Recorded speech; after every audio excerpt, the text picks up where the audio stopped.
홍준표 후보의 경우에는 지금 지지율 상승세가 심상치 않았죠. 일부 여론조사에 따르면 안철수 후보와의 지지율 격차가 오차 범위 내로 좁혀졌다는 결과까지 나왔습니다. 홍준표 후보 측은 지금 실버 크로스라는 말까지 하면서 자체 조사로는 이미 넘어섰다라는 평가까지 하고 있는 것으로 알려져 있는데요. 경남 김해를 찾았던 홍 후보가 유세 도중에 자신을 비판했던 사람들 혹은 문제라고 생각되는 사람들을 향해서 그대로 저격을 했습니다. 먼저 함께 보시겠습니다. 집 앞에서 물러나라고 데모를 하지 않나? 에? 그리고 빚 다 없애주고 50년 먹고 살 것만 마련해주고 청렴도 꼴찌든 걸래 1등 시켜주고 그래 다 하고 털고 나왔는데 퇴임하는 날 앞에서 소금을 뿌리지 않나? 에레이 도둑놈의 새끼들이 말이야. 저는 내 성질대로 삽니다. 이 성질을 참으면 암이 걸려요. 그래서 내가 뭐 유리하든 불리하든 나는 그거 따지지 않습니다. 따지지 않고 내 성질대로 살고 안 되면 집에 가면 된다. 대통령! 홍준표 TV 토론 때 많이 나오는 좌파의 이야기가 또 나왔습니다. 그리고 아무래도 격한 말들, 선거 전 중반 이 치열한 경쟁을 단적으로 볼 수 있는 대목들이 아닐까 싶어요. 아무래도 뭐 본인이 그 경남 그 지사를 할 때 네. 마지막 퇴임하는 날 그 또 반대하는 세력들이 네. 아마 자신이 떠나는 차에다가 소금을 뿌렸다 뭐 그러한 부분들에서 감정적인 앙금이 그대로 남아 있는 것 같아요. 그렇기 때문에 아마 그런 부분들에 대해서 아마 섭섭함을 저런 식으로 표현한 것이 아닌가라는 생각인데요. 또 한편으로는 또 그런 측면도 드네요. 본인이 지금 지지율이 상승세에 있고 상당한 또 자신감을 저렇게 공개된 장소에서 표출하는 것이 아닌가라는 생각입니다만은 저는 홍준표 후보가 이번 5번의 토론을 통해서 이 보수 표심을 정확하게 겨냥하는 여러 가지 보수의 아젠다들, 예를 들면 국가보안법 문제라든지 대북 송금이라든지 나아가서는 동성애 문제다까지 거론하면서 보수의 표심을 끌어온 것은 뭐 선거 전략적으로 나름대로 상당히 잘 했다고는 봅니다. 홍준표 후보의 입장에서 본다고 한다면. 그러나 그 5번의 토론, 어제 그리고 공식적인 유세에서의 저런 이 막말에 가까운 발언 정도는 과연 본인이 지금 당겨오고 싶어하는 그 보수 표심에 얼마만큼 득이 될까 그런 부분들을 한번 생각해 볼 필요가 있다는 거죠. 네. 사실 보수를 지향하는 분들이 상당히 이거 많이 고려를 하는 것이 품격입니다. 그러니까 행동과 말의 품격 자체가 상당히 마음에 들어야 최종적으로 찍게 된다는 측면에서 본다고 한다면 홍준표 후보의 자신감이 어제는 조금 도가 지나친 것이 아닌가 하는 생각입니다. 홍준표 후보 가는 길 동선을 보면 선거 전략이 나오는 것 같습니다. TK에 잇따라 갔고요. 그렇지만 TK 외 지역에 대해서는 별로 많이 안 가시는 이유가 따로 있나요? 이번 선거의 승리 방정식은 간단합니다. 네. 결국은 자신을 지지하는 사람들을 얼마나 모아내는가의 문제 아닙니까? 뭐 문재인 후보는 이미 다 뽑아냈고 더 이상 늘어날 부분이 없는 것 같고요. 네. 안철수 후보도 뭐 잠깐 좀 우리 보수 쪽 분들이 눈길을 줬지만 다시 다 돌아오고 있지 않습니까? 그렇기 때문에 네. 표를 제대로 얻을 수 있는 짧은 기간이기 때문에 표를 얻을 수 있는 부분을 위주로 가시는 거는 너무 뭐 당연한 것 같고요. 네. 그런 과정에서 좀 상대적으로 소외되는 지역이 있을 수밖에 없는데 뭐 또 그거를 가지고 거꾸로 지나치게 이렇게 말씀하시는 분들이 있는 것 같아요. 아, 뭐라고 말씀을 하시나요? 우리 호남 분들한테 좀 여쭤봐야 될 것 같습니다. 아니요, 어떤 건지 좀 여쭤보려고요. 호남 분들이 뭐라 그러시나요? 왜 호남은 소외하냐, 표 안 준다고 뭐 안 오는 거냐 이제 이렇게 말씀을 하시는 분들이 좀 있는 것 같아요. 네, 아니 근데 홍준표 후보가 워낙 본인 말씀으로 표가 안 나오는 데 가면 의미가 없다고 이야기를 하니까 나올 수 있는 반응 아닌가요? 우리 네. 후보의 참 장점이자 단점이 그거죠. 너무 솔직하다는 거. 아마 좀 이렇게 낡고 닳고 다른 사람들은 그런 식으로 얘기 안 했을 거예요. 근데 너무 좀 솔직해서 우리 옆에 있는 사람들이 좀 힘든 부분도 있는데 또 그런 솔직함을 좋아하는 분들도 계시더라고요. 근데 솔직한 건 좋은데 제가 우리 정윤길 대변인께 하나 여쭤보고 싶은 거는 그러니까 그 홍준표 후보가 대통령이 되면 대한민국의 대통령이지 이 영남이나 충청만의 대통령은 아닐 거 아닙니까? 그죠? 그래서 대통령 되신다 하더라도 자신을 지금 지지하지 않은 호남이라든지 다른 지역에 대한 뭐 나름대로 불이익이나 뭐 차별 같은 걸 뭐 예정해 두고 계신 건 아니죠? 아니, 차별을 말하는 사람은 문재인 후보죠. 문재인 후보가 아니 제가 질문 그러니까 차별은 없고요. 오히려 차별을 얘기하는 사람은 문재인 후보입니다. 옛날에 뭐 보수를 불살라버린다고 그러질 않았나. 또는 지금까지 뭐 앞으로 통합 얘기하면서 적폐 얘기 안 하신다고 했다가 다시 그 적폐 얘기 끄집어냈지 않습니까? 근데 많은 국민들이나 보수를 지지하는 사람은 뭐라고 얘기를 하냐면요. 적폐 청산 필요하다. 근데 진짜 중요한 적폐 청산은 바로 노무현 전 대통령 일가 640만 불 뇌물수수와 관련돼서 그거 철저하게 조사해서 관련자들 처벌하고 특히 노무현 대통령 일가가 그대로 향유하고 있는 호의하고 있는 그 640만 불 반드시 환수하는 것이 적폐 청산의 핵심이라고 생각을 하고 있어요. 많은 분들인가요? 아니면 홍준표 후보 측인가요? 많은 분들이 그렇습니다. 다수의 국민들과 청년들까지 네. 동의하고 있는 걸로 알고 있습니다. 근데요, 참 안타깝습니다. 오늘 이 자리에서도 두 분께서 말씀하시는 거 보니까 정말 걱정되는데요. 저는 이번 대선의 시대 정신이라고 한다면 이제는 네. 낡은 지역 감정에서 벗어난다라고 하는 게 가장 큰 시대 정신이 아닐까 하는 생각을 하게 되고요. 특히 그 낡은 또 이념 갈등에서 벗어난다라고 하는 것도 큰 시대 정신일 것이다 이렇게 생각합니다. 사실 그 유권자의 마음속에 특히 자신들의 지지자의 마음속에 증오와 분노를 심어주면 그것이 표로 될 가능성은 매우 큰 것은 사실이지요. 그러나 대한민국 전체를 걱정하는 지도자라고 한다면 지도자의 마음에 그 분노의 불씨를 심는 개 무슨 뭐니 뭐 이런 말씀들을 하셔서는 네. 절대로 되지 않는다라는 생각이 들고요. 저는 대한민국에 시간이 많지 않다라고 생각합니다. 우리가 언제까지 이런 정치에 발목이 잡혀 있어야 하는가 하는 생각을 하게 됩니다. 후보자의 자질과 능력을 검증할 시간이 절대적으로 부족한 이번 대선입니다. 무엇보다 박 전 대통령 파면 결전으로 3월 10일 아니었겠습니까? 2달여 만에 초고속 대선을 하게 되는데요. 오늘 이제 저희가 보도를 계속해드리는데 좌파 이야기 아까 나온 김에 계속 질문을 여쭙고 싶어요. 세월호 배지. 부모님 상도 3년이 지나면 탈상을 하는데 세월호 배지를 달고 억울한 죽음을 대선에 이용하는 사람들이 있다. 이런 홍준표 후보의 발언은 어떻게 보고 계십니까? 그러니까 홍준표 후보는 지금 초단기전을 하고 있습니다. 무슨 말씀이냐면 지금 앵커도 말씀하셨지만 이번 선거는 박근혜 전 대통령이 탄핵을 당함으로써 생긴 비정상적인 선거고 굉장히 짧은 선거입니다. 네. 그리고 홍준표 후보 입장에서 볼 때는 박근혜 전 대통령의 그림자를 지우는데 시간이 상당히 걸렸고 반대로 안철수 문재인 후보는 박근혜 전 대통령의 존재 때문에 상당히 득점을 많이 했던 겁니다. 그런데 뒤늦게 시작한 홍준표 후보가 따라잡기 위해서는 아주 효율성을 극대화하다 보니까 호남을 덜 가고 영남에 가는 건 저는 작전이라고 보고요. 또 하나는 TV 토론에 나가서 저는 좀 그런 생각이 드는 게 네. 홍준표라는 분이 TV 토론을 굉장히 잘함에도 불구하고 굉장히 자극적인 동성애 사형제도 지금 말한 그런 말들을 왜 하겠습니까? 보수 지지자들이요. 나 홍준표 있다. 이제 여기 찍어. 그전에는 보수의 후보가 없어가지고 안철수 후보한테 하고 하던 분들이요. 돌아오라는 메시지입니다. 네. 다만 이제 호남에 안 가는 건 저도 비판하고 싶은데 부인 이셔사가 지금 전북을 간다고 합니다. 부인이 알다시피 전북 출신입니다. 그러니까 지금 하고 있는데 뭐 다음 주쯤 가겠죠. 그런데 문제는 홍준표라는 후보 입장에서 볼 때는 자, 6일 전, 그러니까 선거 6일 전 여론조사 공표하기 전까지 안철수 후보를 따라잡아야만이 그 다음에 그 깜깜한 기간 동안에 1등까지 갈 수 있는 가능성이 보이기 때문에 지금은 네.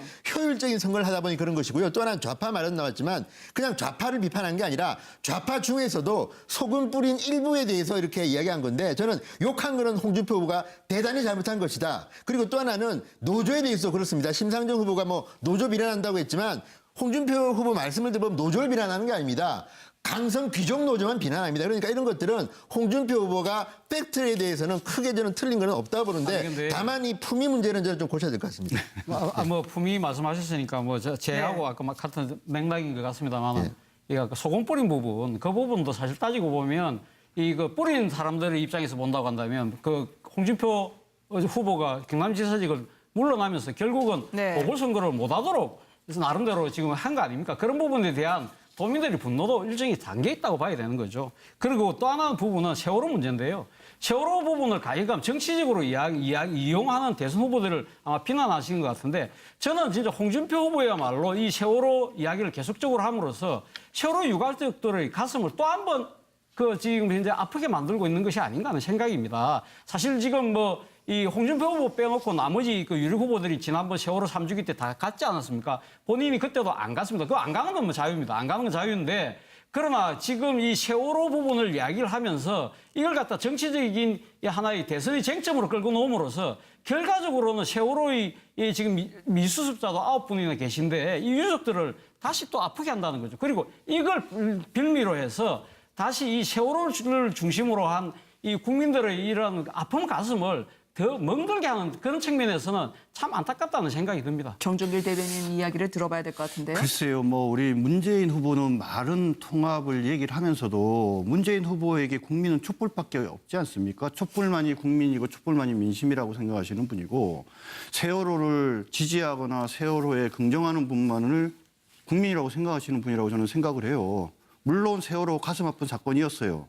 3년 지났잖아요. 말씀하신 대로 옛날 조선시대에도 웬만한 효자 아니면 3년 탈상 안 했는데 이제는 그만 끝낼 때 되지 않았습니까? 그래서 그 점에 관한 지적을 하는 게 뭐가 그리 잘못된 겁니까? 아니 근데 아니, 근데 제가 한 세월호는 지지하고 네. 반대하고의 문제가 아니잖아요. 그리고 지금 3년 탈상 말씀하셨는데 앞서도 제가 말씀드렸지만 지금 우리가 오랜 그 엄청난 비용을 들여서 지금 세월호를 지금 무트로 올려놓고 지금 미수습자를 찾고 있는 상황이지 않습니까? 이러한 상황에서 모든 국민들이 미수습자가 빨리 발견되기를 전부 다 손꼽아서 기다리고 있는데 이 부분을 갖다가 뭐 정치적으로 이렇게 유불리를 따져서 이야기하는 부분 자체가 저는 그것은 적절하지 않다는 아니 거죠. 세상에 세월호 앞에 가서 사진 찍고 그거 이용했던 정치 세력 없습니까?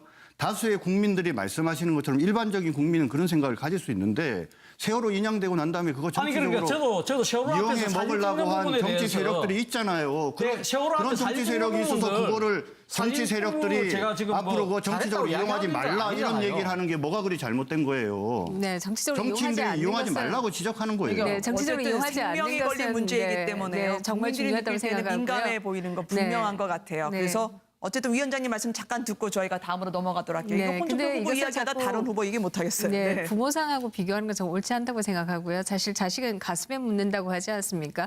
그런데 이것은 지금 뭐 그 원인도 정확하게 잘 모르고 있기 때문에 이에 대한 조사가 아주 필요하다라고 하는데 상당한 공감이 있는 부분인데 이것을 자꾸 부모상이라고 하는 자극적인 용어로 얘기하는 것은 저는 옳지 않다라는 생각을 하게 됩니다. 사실 네. 선거에서 앞에서 말씀하신 것처럼 아주 효율적인 선거운동을 할 수 있습니다. 자기한테 올 가능성이 한 90%쯤 되는데 가서 그것을 100%로 끌어올리면 굉장히 효율적인 선거운동을 할 수 있어요. 그리고 사회에 있어서 아주 소수를 그 사회에 있어서의 굉장히 문제의 핵심적인 집단인 것처럼 희생양으로 삼으면서 다수를 끌고 올 수 있는 방법도 있습니다. 이거 몰라서 안 하는 거 아니거든요.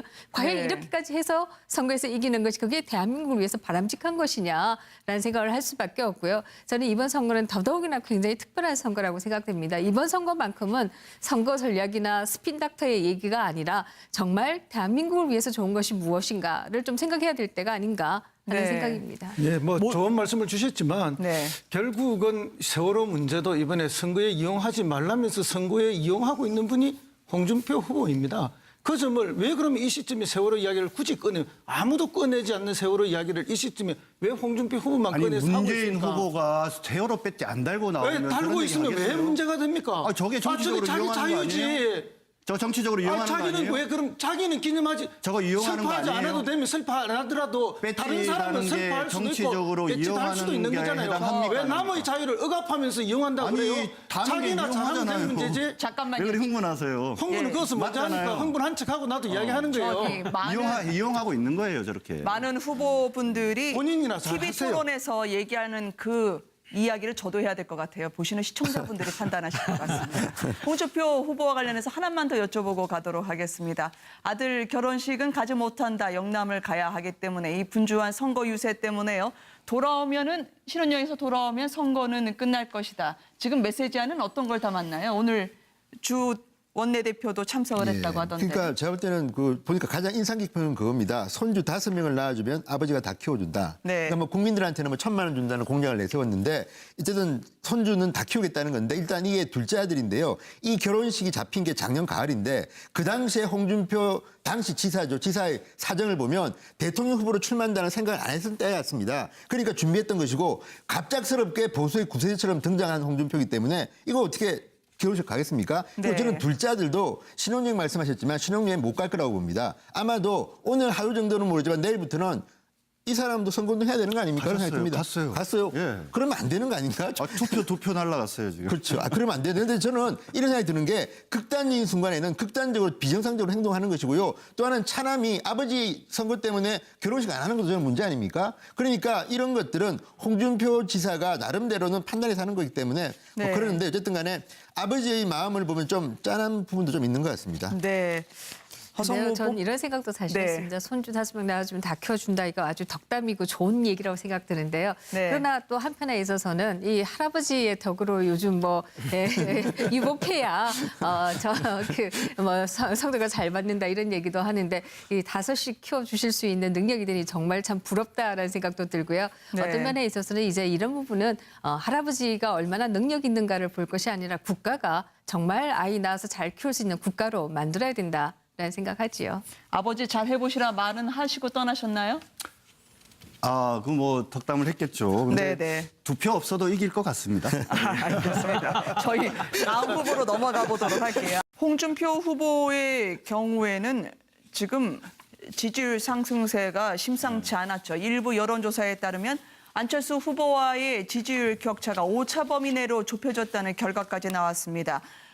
홍준표 후보 측은 지금 실버 크로스라는 말까지 하면서 자체 조사로는 이미 넘어섰다라는 평가까지 하고 있는 것으로 알려져 있는데요. 경남 김해를 찾았던 홍 후보가 유세 도중에 자신을 비판했던 사람들 혹은 문제라고 생각되는 사람들을 향해서 그대로 저격을 했습니다. 먼저 함께 보시겠습니다. 집 앞에서 물러나라고 데모를 하지 않나? 에? 그리고 빚 다 없애주고 50년 먹고 살 것만 마련해주고 청렴도 꼴찌등급에 1등 시켜주고 그래 다 하고 털고 나왔는데 퇴임하는 날 앞에서 소금을 뿌리지 않나? 에이 도둑놈의 새끼들이 말이야. 저는 내 성질대로 삽니다. 뽑아내는 거에 문제 아닙니까? 뭐 문재인 후보는 이미 다 뽑아냈고 더 이상 늘어날 부분이 없는 것 같고요. 네. 안철수 후보도 뭐 잠깐 좀 우리 보수 쪽 분들이 눈길을 줬지만 다시 다 돌아오고 있지 않습니까? 그렇기 때문에 네.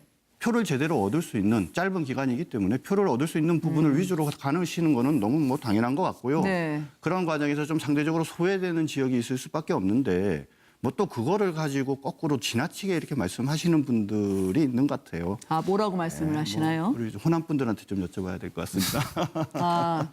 아니요, 어떤 건지 좀 여쭤보려고요. 호남 분들이 뭐라 그러시나요? 왜 호남은 소외하냐, 표 안 준다고 뭐 안 오는 거냐 이제 이렇게 말씀을 하시는 분들이 좀 있는 것 같아요. 네, 아니 근데 홍준표 후보가 워낙 본인 말씀으로 표가 안 나오는 데 가면 의미가 없다고 이야기를 하니까 제가 나올 수 있는 짧게 반응 아닌가요? 우리 네. 후보의 참 장점이자 단점이 그거죠. 너무 솔직하다는 거. 아마 좀 이렇게 낡고 닳고 다른 사람들은 그런 식으로 얘기 안 했을 거예요. 근데 너무 좀 솔직해서 우리 옆에 있는 사람들이 좀 힘든. 이 성질을 참으면 암이 걸려요. 그래서 내가 뭐 유리하든 불리하든 나는 그거 따지지 않습니다. 따지지 않고 내 성질대로 살고 안 되면 집에 가면 된다. 대통령! 홍준표 TV 토론 때 많이 나오는 좌파의 이야기가 또 나왔습니다. 그리고 아무래도 격한 말들, 선거 전 중반 이 치열한 경쟁을 단적으로 볼 수 있는 대목들이 아닐까 싶어요. 아무래도 뭐 본인이 그 경남 그 지사를 할 때 네. 마지막 퇴임하는 날 그 또 반대하는 세력들이 네. 아마 자신이 떠나는 차에다가 소금을 뿌렸다 뭐 그러한 부분들에서 감정적인 앙금이 그대로 남아 있는 것 같아요. 그렇기 때문에 아마 그런 부분들에 대해서 아마 섭섭함을 저런 식으로 표현한 것이 아닌가라는 생각인데요. 또 한편으로는 또 그런 측면도 드네요. 본인이 지금 지지율이 상승세에 있고 상당한 또 자신감을 저렇게 공개된 장소에서 표출하는 것이 아닌가라는 생각입니다만은 저는 홍준표 후보가 이번 5번의 토론을 통해서 이 보수 표심을 정확하게 겨냥하는 여러 가지 보수의 아젠다들. 부분도 있는데 또 그런 솔직함을 좋아하는 분들도 계시더라고요. 근데 솔직한 건 좋은데 제가 우리 정준길 대변인께 하나 여쭤보고 싶은 거는 그러니까 그 홍준표 후보가 대통령이 되면 대한민국이 대통령이지 이 영남이나 충청만의 대통령은 아닐 거 아닙니까, 그죠? 그래서 대통령 되신다 하더라도 자신을 지금 지지하지 않은 호남이라든지 다른 지역에 대한 뭐 나름대로 불이익이나 뭐 차별 같은 걸 뭐 예정해 두고 계신 건 아니죠? 아니, 차별을 말하는 사람은 문재인 후보죠. 문재인 후보가 아니, 옛날에 제가 질문한 그러니까 건데. 차별은 없고요. 오히려 차별을 얘기한 사람은 문재인 후보입니다. 옛날에 뭐 보수를 불살라 버린다고 그러질 않았나. 또는 지금까지 뭐 앞으로 통합 얘기하면서 적폐 얘기 안 하신다고 했다가 다시 그 적폐 얘기 끄집어냈지 않습니까? 근데 많은 국민들이나 보수를 지지하는 사람은 뭐라고 얘기를 하냐면요. 적폐 청산 필요하다. 근데 진짜 중요한 적폐 청산은 바로 노무현 전 대통령 일가 640만 불 뇌물수수와 관련돼서 그거 철저하게 조사해서 관련자들 처벌하고 특히 노무현 대통령 일가가 그대로 향유하고 있는 호의하고 있는 예를 들면 국가보안법 문제라든지 대북 송금이라든지 나아가서는 동성애 문제다까지 거론하면서 보수의 표심을 끌어온 것은 뭐 선거 전략적으로 상당히 나름대로 상당히 잘 했다고는 봅니다. 송준표 후보의 입장에서 본다고 한다면. 그러나 그 5번의 토론, 어제 그리고 공식적인 유세에서의 저런 이 막말에 가까운 발언 정도는 과연 본인이 지금 당기고 싶어하는 그 보수 표심에 얼마만큼 득이 될까 그런 부분들을 한번 생각해 볼 필요가 있다는 거죠. 네. 사실 보수를 지향하는 분들이 상당히 이거 많이 고려를 하는 것이 품격입니다. 그러니까 행동과 말의 품격 자체가 상당히 마음에 들어야 최종적으로 찍게 된다는 측면에서 본다고 한다면 홍준표 후보의 자신감이 어제는 조금 도가 지나친 것이 아닌가 하는 생각입니다. 홍준표 후보 가는 길 동선을 보면 선거 전략이 나오는 것 같습니다. TK에 잇따라 갔고요. 그렇지만 TK 외 지역에 대해서는 별로 많이 안 가시는 이유가 따로 있나요? 이번 선거의 승리 방정식은 간단합니다. 네. 결국은 자신을 지지하는 사람들을 얼마나 모아